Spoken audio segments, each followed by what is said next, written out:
एक बार एक बहुत बड़ा गांव था। लेकिन इस गांव में बारिश बिल्कुल भी नहीं होती थी।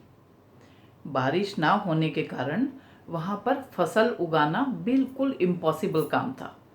सारे किसान वहाँ पर बहुत गरीब थे।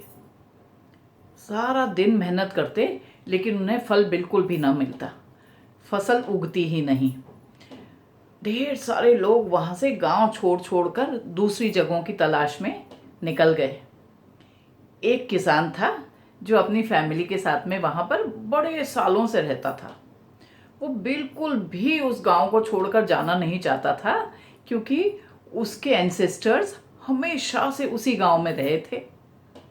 लेकिन जब एक दिन उसने देखा कि उसकी वाइफ और उसके बच्चे भूख से बिलबिला रहे हैं, तो उससे रहा नहीं गया। कुछ काम की तलाश में गांव से निकल गया और दूर दूर तक चलता चलता जाने लगा। जाते जाते रास्ते में एक जंगल पड़ा। जंगल में वो जब चल रहा था तो कहीं से बचाओ बचाओ, हमें यहाँ से निकालो, बचाओ बचाओ की आवाजें सुनाई दी। जब उसने नीचे देखा तो वहां पर एक बड़ा सा गड्ढा था। उस गड्ढे में एक आदमी, एक बंदर, एक शेर और एक सांप गिरे पड़े थे और चारों बच्चा निकलने की कोशिश में थे और बचाओ बचाओ चिल्ला रहे थे। उस आदमी को दया आ गई।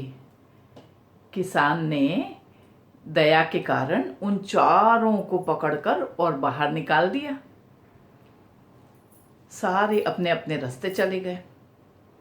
ये दिन भर इधर उधर घूमता रहा, लेकिन किसान को कोई भी काम नहीं मिला। शाम को उसने सोचा कि चलकर घर पहुंचता हूँ, काफ़ी देर हो चुकी है, और ये सोचकर वापस उल्टे पांव उसी रास्ते पर आने लगा। जब वो फिर से उस गड्ढे के पास पहुंचा तो उसे जोर से आवाज, अरे रुक जाओ रुक जाओ। उसने इधर उधर देखा तो वो पेड़ के ऊपर से बंदर कूदकर एक अंगूर का गुच्छा लिए खड़ा था। कहने लगा, मुझे लगता है तुम काफी थक गए हो और भूखे भी लग रहे हो। किसान की आंखों में चमक आ गई, क्योंकि वो तो सचमुच भूखा था और थका हुआ भी। बंदर एक बड़ा सा अंगूर का गुच्छा लेके उसके पास आ गया और उसे देने लगा। पहले तो किसान थोड़ा सा सकुचाया, लेकिन बंदर कहने लगा, आप बिल्कुल भी शर्म मत कीजिए, आपने मेरी मदद की थी, ये मैं आपके लिए लेके आया हूँ, प्लीज़ खा लीजिए। किसान ने बड़े ही आराम से पेट भरकर अंगूर खाए और वहाँ से जाने लगा। जब वो थोड़ा आगे गया तो उसे शेर दिखा।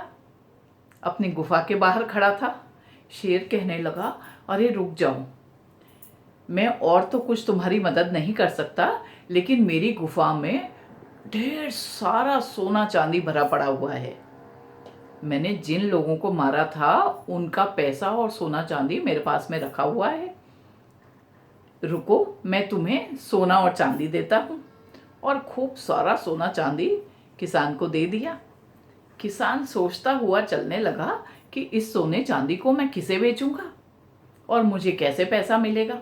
तभी उसे याद आया कि वो जो आदमी गिरा था, मैं उसके पास जाता हूँ, उसकी मैंने मदद की थी, शायद उससे थोड़ी सी मुझे हेल्प मिल जाए। जब वो उस आदमी के पास पहुंचा तो पता चला कि वो तो सुनार ही था। उसने अपनी गहनों से भरी पोटली उसे दी और सारी कहानी सुनाई और कहने लगा, मैं इसे बेचना चाहता हूँ। वो आदमी था बड़ा ही चालाक। उसे समझ में आ गया कि ये सारे गहने तो राजकुमारी के हैं। उसने सोचा, राजा को बचाकर और मैं इनाम पालूंगा, इसे पकड़वा दूंगा। कहने लगा, जरा थोड़ी देर बैठो, मैं अभी आया। और जाकर राजा के सिपाहियों को बुला लाया। राजा के सिपाहियों ने किसान को पकड़ा और उसे जेल में डाल दिया। किसान बड़ा ही उदास हो गया। कहने लगा, मैंने तो इस आदमी की मदद की थी और देखो इसने क्या मेरा साथ में किया है। अब मैं कैसे यहाँ से छूटूंगा। तभी उसे सांप याद आया। कहने लगा, बंदर ने, शेर ने मेरी मदद की, शायद सांप भी मेरी कुछ मदद कर दे। जैसे ही उसने ये सोचा, फटाक से सांप वहां पे पहुंच गया। कहने लगा, तुम मुझे याद कर रहे थे। उसने सारी कहानी सांप को सुनाई। सांप कहने लगा, चिंता मत करो, मैं जाता हूँ राजा के महल में, रानी को मैं डस लूँगा। पाँव पर जब डसूंगा तो वो ठीक ही नहीं होगी, वो खाली तुम्हारे हाथ फिराने से ठीक होगी, मैं ऐसा कुछ कर दूंगा। सांप चला गया और जाकर उसने महल में राजा की रानी को डस लिया। सारे महल में हाहाकार मच गया। राजा तरह तरह के लोगों को बुलाने लगा जो कि उसकी रानी को ठीक कर दें, लेकिन किसी से भी रानी ठीक नहीं हुई। अब किसान पहरेदारों से कहने लगा कि पहरेदारों, मुझे जेल से बाहर निकालो, मैं रानी को ठीक कर सकता हूँ। वे उसे फटाफट लेके गए राजा के पास में। किसान ने सांप को याद किया और रानी के पाँव पर हाथ फिराने लगा। जैसे ही उसने रानी के पैर पर हाथ फिराया, रानी उठकर खड़ी हो गई। राजा बहुत खुश हुआ और किसान को खूब ढेर सारा इनाम दिया। किसान ने हिम्मत करके राजा को सारी कहानी बता दी कि मैं निर्दोष हूँ और वो जो आदमी था ज्वेलर, उसने सारी बदमाशी करी थी, मुझे तो ये सारा सोना चांदी शेर ने दिया था। जब राजा को सारी बात पता चली तो उसने ज्वेलर को पकड़कर जेल में डाल दिया और किसान को खूब सारा पैसा देकर घर भेज दिया। इसीलिए कभी भी जो व्यक्ति अपनी मदद करते हैं उनके साथ धोखा नहीं करना चाहिए, हमेशा उन लोगों की मदद करनी चाहिए। कैसी लगी आपको ये कहानी? अगर ये कहानी आपको पसंद आई तो इसे लाइक और शेयर ज़रूर कीजिएगा। Bye bye.